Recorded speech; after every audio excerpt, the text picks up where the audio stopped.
Hi friends, అందరికీ నమస్కారం. ఈరోజు మనము సొప్ప కోసిన తర్వాత ఈ కటింగు సొప్పను మళ్ళా పశువుల కోసము కోయడం జరుగుతుంది. అది ఏ విధంగా అంటే ట్రాక్టర్కు మిషన్ను అమర్చారు శాస్త్రజ్ఞులు. అది మిషన్ను చూపిస్తాను. ఇప్పుడు సొప్ప కోసిన తర్వాత మరలా మనము పశువులు తినడానికి కొరకు కటింగ్ చేపిస్తున్నాం. చూడండి మిషన్ చూడండి. స్వరాజ్ ట్రాక్టరు 744. సో ఈ విధంగా మిషన్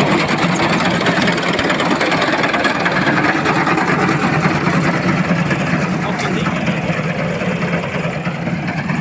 స్వరాజ్ 744తోనే ఈ మిషన్ను సొప్ప కోయడం జరుగుతుంది. ఇక్కడ నిలబడినటువంటి సొప్పను ఈ విధంగా కోస్తున్నారు. ఒక ఎకరాకు వచ్చేసి 1200 రూపాయలతో సొప్పను కటింగ్ మిషన్తో కోపిస్తున్నాము. తర్వాత ఇక్కడ సామేరుబడ పడి ఉంది చూడండి. పక్కన కోయని చేను, ఇక్కడ కోసిన చేనుకు చూడండి. ఇది తర్వాత కూడా ఈ చొప్పను కట్టలు అంటే మన వరిగడ్డి కట్టలు కదా, కట్టినట్టుగానే ఇవి కట్టలు కట్టి ఇంటికి వెళ్ళి దాన్ని వామి వేసుకొని పశువులకు సంవత్సరం పొన్న పశుగ్రాసమును ఈ విధంగా అందించడం జరుగుతుంది. రైతు సోదరులకు ఇది ఎంతో, మనము మనుషులు కోయాలంటే చాలా కష్టము. ఈ విధంగా ప్రతి ఒక్క రైతు కూడా చేసుకుంటున్నాడు.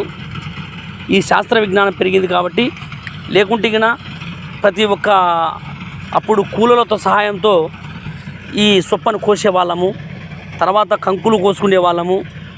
అదేవిధంగా దాన్ని మళ్ళా జొన్నలు ఆడించుకున్న తర్వాత కూడా ఆ సొప్పను మనం కట్టలు కట్టుకొని వామేసుకునే శాస్త్రం మాకు చిన్నప్పటి నుంచి. ఇప్పుడు పరిజ్ఞానం పెరిగింది కాబట్టి సొప్పను సగంకు ఈ విధంగానే కోసేది. కోసిన తర్వాత మరలా పశువుల కొరకు ఇది వేస్ట్ చేయకుండా మరలా సొప్పను కోసుకొని కట్టలు కట్టించుకోవడము. ఒక ఎకరానికి వచ్చేసి 1200 రూపాయలు.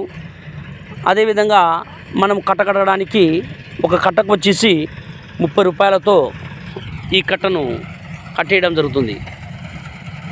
అందరికీ ఈ వీడియో నచ్చింది అనుకుంటాను. జై శ్రీరామ్.